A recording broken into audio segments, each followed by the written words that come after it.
Welcome to the deep dive. Okay, let's set the scene. We're looking at Dhaka, Bangladesh, late May 2025. And the picture we're getting from the sources is, well, it's pretty grim. You've got widespread strikes, paralyzing things, whispers about the army getting involved. Hmm. Inflation is through the roof, like double digits high. Yeah. Seriously painful for ordinary people. And there's this feeling, that the rule of law is just crumbling. It feels like the whole country is teetering. Right on the edge of chaos, seems like. And right in the middle of all this, you find Muhammad Yunus, the Nobel Laureate, the banker to the poor, a name synonymous with hope, really. Exactly. And now he's leading this incredibly fragile interim government. It's quite the situation. So our mission today is to dive deep into this. We want to unpack how Bangladesh got here using all these observations and reports you've gathered. Yeah, figure out the forces at play, and there are a lot of them. And really understand what this means for the people caught in the middle of it all. It's a fascinating story, partly because it's such an unexpected role for him. This man built his legacy on microfinance, empowering women in villages. And now he's trying to steer a nation through political and economic collapse. It's a huge pivot. Okay, so let's start at the beginning for Yunus. Remind us how he built that foundation with Grameen Bank. We have to rewind back to the 1970s. Yunus was working in rural Bangladesh. He saw firsthand the extreme poverty, but also the potential. His big idea came from seeing that people, especially women, just needed tiny bits of capital, sometimes literally less than $1. Right, to start a small business, buy some materials, that kind of thing. Exactly. But the banks wouldn't touch them. No collateral, you see. And that's where his key innovation came in lending based on trust. Absolutely. Trust, and also this idea of collective responsibility within borrower groups. It completely bypassed the traditional system, And that led to Grameen Bank. which became huge, not just in Bangladesh, but globally. It really changed the conversation around poverty alleviation. And culminated in the Nobel Peace Prize in 2006. Yeah, massive recognition. He became this global figure, mingling with people like Obama, Ban Ki-moon, who actually supported him later on, too. The face of hope, like you said. But then, fast forward to August 2024, things fall apart dramatically. What lit the fuse? Well, you had 15 years of Sheikh Hasina as prime minister. The sources describe her rule as becoming increasingly authoritarian. An iron fist, some call it. Underlying tensions were building. Definitely. Growing discontent, political polarization, a sense that dissent wasn't tolerated. And the trigger, initially, was student protests about job quotas. Yeah, it started fairly specifically, but it tacked into much wider frustrations. It just exploded into this mass uprising against Hasina's government. And it got violent. Really violent. Extremely. The reports paint a picture of chaos, particularly in Dhaka. Mobs storming Hasina's residence. Forcing her to flee the country to India. Right. And the streets became battlegrounds. The human cost was just staggering. What were the numbers again? The sources point to over 560 deaths in the clashes overall. But get this. 232 of those deaths happened after Hasina was already ousted on August 5th, 2024. Wow, so the violence continued even after she was gone. It signifies just how deep the breakdown was. Yeah. And it created this massive, dangerous power vacuum. A vacuum so big they called Muhammad Yunus, who was, 84 years old? And in Right. Paris? Yeah, reportedly enjoying his retirement. It seems almost unbelievable. Who actually made the call? Reports suggest it was a combination. Student leaders, military figures, even the president apparently appealed to him. And he said yes. He agreed to step in. He took charge of the interim government on August 8th, 2024. He even called it a second liberation day for Bangladesh. That's quite a statement. It really highlights how desperate the situation was and how much hope was pinned on him, this non-political figure with global standing, to somehow unify the country. But since taking over, it sounds less like liberation and more like just navigating a hurricane. He walked straight into a perfect storm of challenges. Let's break those down, starting with the economy. Bangladesh had been seen as a success story, right? Growth-wise. It had. But now, the reports call it a cautionary tale. The distress is severe. You mentioned inflation earlier. How bad is it? Hovering around 14%. That makes everything, food, basics, incredibly expensive. And what's the central bank doing? Well, the Bangladesh Bank has cranked up the repo rate to 10%, which is kind of ironic given Yunus's background in microloans, right? Yeah. It makes all borrowing much more costly. And that instability must be scaring off investors. Absolutely. Foreign investors are pulling back.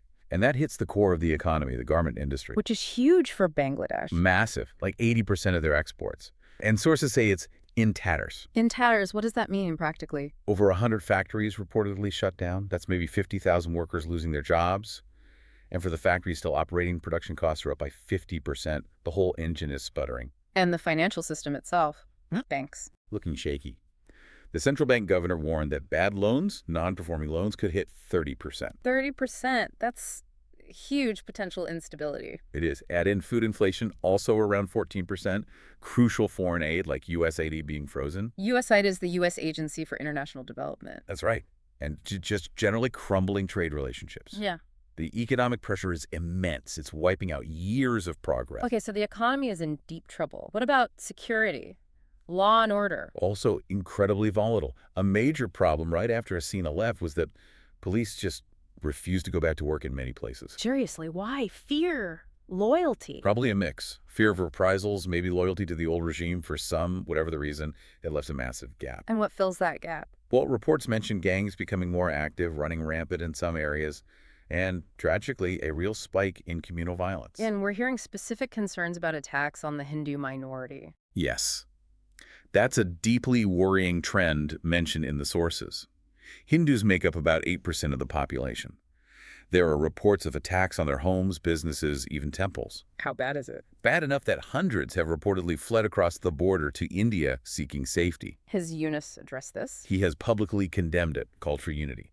But rebuilding security and trust when things are this fractured, it's an enormous task. The political collapse seems to have unleashed these older, darker societal tensions. And then there's the military, always a powerful force in Bangladesh's history. Absolutely. And General Wakar-Uzzaman, the army chief, seems to be flexing that muscle now. How so? There are pretty strong reports suggesting he's given Yunus an ultimatum, basically. Right. Elections by December 2025, new government in place by January 1st, 2026. That's much faster than Yunus was planning, isn't it? Yeah, Yunus has talked about June 2026, so this reported deadline really ups the pressure. I heard something about viral WhatsApp messages, calling it a coup without a coup. That phrase really captures the feeling. It suggests the military is asserting control without formally taking over.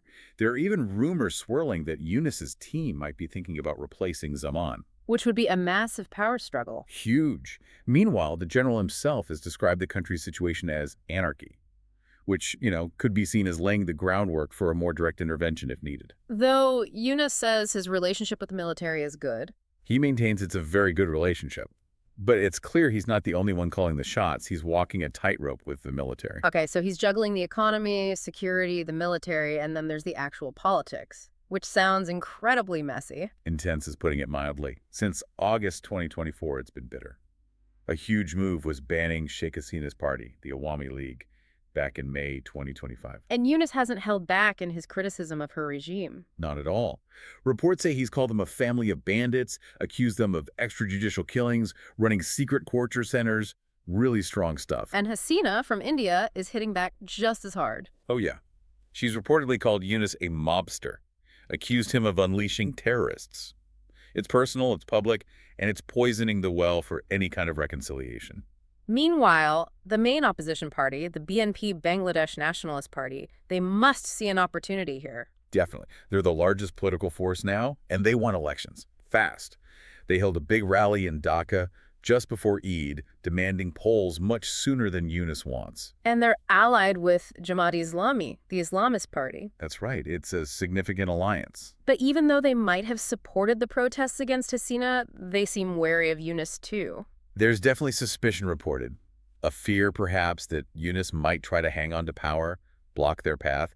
It's not a unified opposition. You mean infighting? Yeah, there are even reports of street clashes between BNP and Jamaat supporters themselves. So it's chaos all around. Removing Hasina didn't bring unity, it just unleashed all these competing factions. And it's not just the politicians causing trouble. The bureaucracy itself is pushing back. Right. Civil servants at the main secretariat in Dhaka went on strike just recently, May 25th. Why? They're protesting a new rule from Yunus's government that makes it easier to fire or transfer them. They see it as undermining their job security. So even the state machinery is resisting. And the justice system. I read something about prisoners being released. Yeah, some worrying reports mentioned in the sources about convicted death row inmates being let out, Whether that's accurate or how widespread it is, it contributes to this sense that the fundamental institutions, like the courts, are breaking down.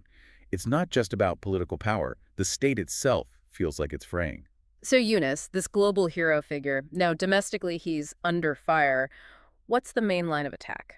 The big one is that he's out of his depth, that the skills that made him great at Grameen Bank just don't equip him for this kind of national crisis leadership, managing boardrooms versus managing, well, near anarchy. And the election timeline is a major sticking point. Huge. His plan for June 2026 elections just isn't flying with the BNP, or seemingly the military, who want it much, much sooner. That date is a real flashpoint. There were even whispers he might quit. Yes, reports surfaced that he was considering resigning, which apparently caused a bit of panic, with pleas from various groups, political parties, civil society telling him not to abandon ship mid-sea. So some people still see him as essential, despite the criticism. It seems so. It highlights the hope still placed in him, maybe as the least bad option, but also the crushing pressure he's under.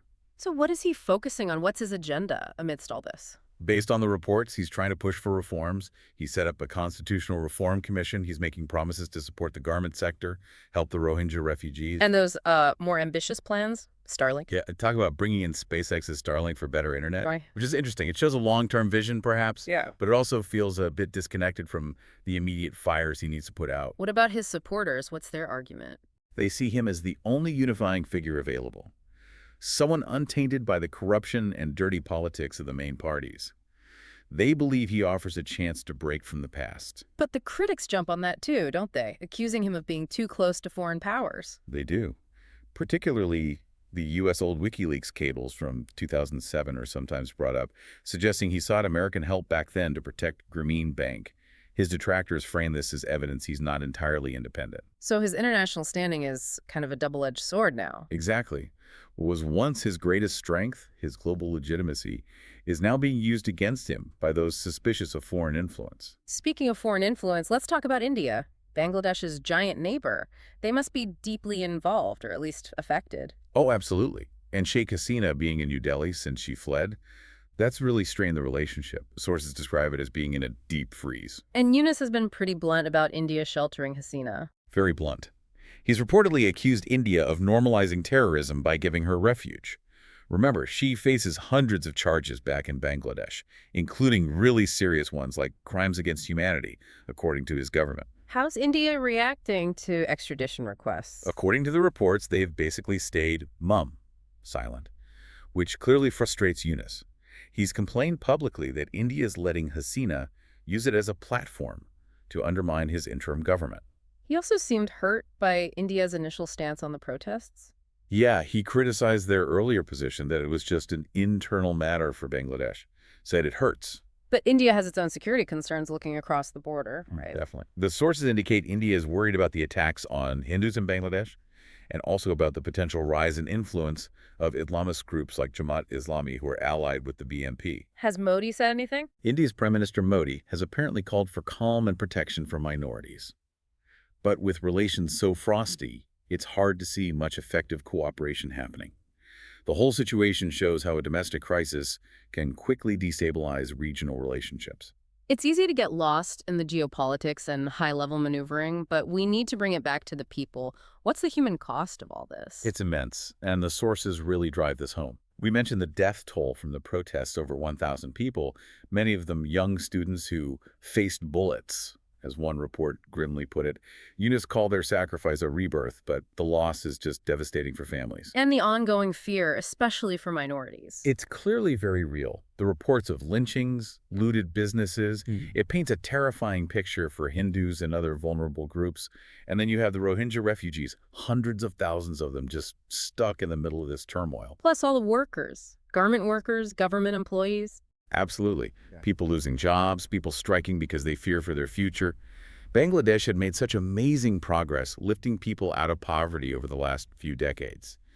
To see it sliding back like this, it's heartbreaking. Yunus talks about protecting the vulnerable, but he also used that phrase, warlike conditions. He did.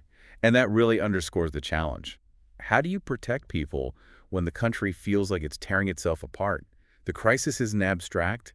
It's hitting millions of people right where they live, affecting their safety, their livelihoods. So where does Bangladesh go from here? It really feels like a genuine crossroads. It does, but, amidst all the grim news, the sources do point to some potential positives, some glimmers of hope. Like what? Things like reports of prosecuting corrupt police from the old regime, closing down those alleged secret detention centers, setting up human rights commissions. Small steps, maybe, but potentially signs of trying to move towards accountability. And those ambitious plans you mentioned earlier, digital innovation, climate resilience. Yeah, even the Starlink idea. They suggest there's still a vision for a better future if, and it's a big if, they can achieve stability first. Also, the students who were key in ousting Hasina, they haven't gone away. Are they involved in the government? Some of their leaders, like Nahid Islam and Asif Mahmoud, have reportedly joined Yunus's interim government. That could inject some real energy and reformist drive. And maybe tap into that Bangladeshi spirit? Exactly. We shouldn't underestimate that. This is a country born from a tough independence war in '71, a country that built itself up against incredible odds. There's resilience there. They can get through this. So, as the country takes a break for the Eid holiday starting June 1st and Yunus gets back from Japan, everyone's just waiting, watching. Pretty much. The big questions are hanging heavy. Does he stick to June 2026 for elections? Can the army or the BNP force his hand sooner? Can he actually stabilize the economy and security? And that relationship with India, can it be mended, especially with Hasina still there? It all comes back to Yunus, doesn't it? Is he the bridge Bangladesh needs right now, this Nobel Laureate who built his name on empowering the poorest? Or is this crisis just too big, too complex, leaving him out of his depth? That's the billion-dollar question, isn't it? This whole situation really underscores how interconnected everything is. Global figures, local politics, economics, human rights, regional tensions, it's all tangled together in Bangladesh right now. For Yunus, it feels like the ultimate test.